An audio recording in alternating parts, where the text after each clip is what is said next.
2009 онд Орхон аймагт 2 аппараттай нэг эмчлүүлэгчтэй гемодиализын одоо нэгж тухайн одоо яаралтай ослон сэхэнийхээ удирдлагын доор явагдажээ л.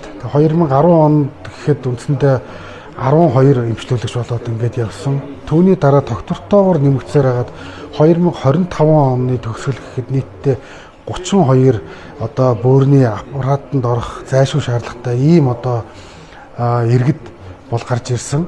За цаашид ирээдүйд 5 жилд үүсэх эрсдлэгээ бид нар тооцоолоод ингээд явж байгаа. Тэгэхээр бол 7 хоногтой үндсэндээ одоогийн нөхцлөөр бол 200 орчим одоо сеанс буюу одоо шүүлтийг бол 7 хоногтой бол хийнэ. 20 аппараттайгаар 20 ортойгоор одоо үйл ажиллагаа явуулна.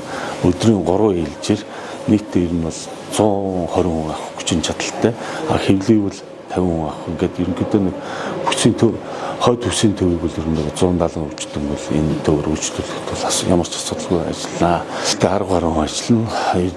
Одоогийн байдлаар бид 3 эмч, 4 сувлагч, 2 техникч, 1 үйлчлэгч ингээд 10 хүн ажиллана. Эмч сувлагчийн хувьд бол бүгд хуучинд ажиллаж байсан хүмүүс бол бүгд ороод ирээд ажиллаж байна. Бид ер нь Улаанбаатараас бол ганцхан манай энэ төвийг хариуцсан менежер л ажиллана. Тэрнээс бол орон нутгийн хүмүүс бүгд энэ үйл ажиллагаа хариуцсан явж байна. Хоёрдугаар техник технологи талаас ярих юм бол энд ашиглагдж байгаа одоо бөөрийн гемодиализын аппарат маань өөрөө Европын стандарт хангасан 2005 оны хамгийн сүүлийн загварын аппарат.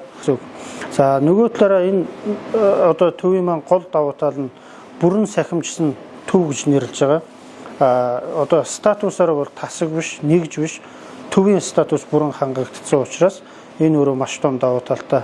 Тэгээ бүрэн сахимжсан гэдэг нь ямар агуулгатай вэ гэхээр бүх тоног төхөөрөмж нь одоо өмнө нь сүүлэгч нар маань стор нэгээд нэг бүрчлэн ингээд бал цаасаар ингээд хөдөлдөг байсан бол аппаратнаасаа манай ERP-гээ систем маань өөрөө бүх өвчтнүүдийнхээ мэдээллийг авч дата бааз үүсгээд хадгалдагаараа энэ бол нэгдүгээр гол давуу тал нь энэ. Хоёрдугаар одоо эмчилгээнд хэрэглэгддэг АБ уусмал маань төв системээрээ дамжаад хэрэглэгдэж байгаа учраас халдвар дамжих эрсдэл нэг ёсны байхгүй болсон гэдээ үзэж байна.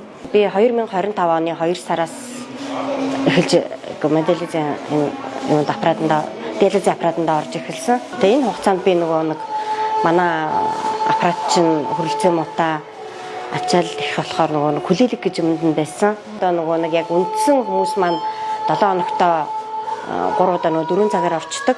Бид нар бол тэгж чадахгүй. Тэр хүмүүсийн цагаас хомслоод тэгээд нэг гууж түүж байгаа. Тэгээд нэг 2 цаг орох. 7 хоногтой 1-2 удаа нэг 2 цагаар орох. Тэгэхээр чи нөгөө бүрэн юугаа эмчилгээг авч чадахгүй байгаа ш. Тийм болохоор хүн дээр л айгүйх гардаг. Толгой тарих өвддөг, хавгандаг. Хавн тулаад ирвэл явж чадахгүй. Бараг тэгээд айгүй хүндрэлөө төчөрдөг гэсэн. Одоо тэр бүхэн алга болж одоо энэ өдрийг л их тэсэн яадаг хүлээлээ.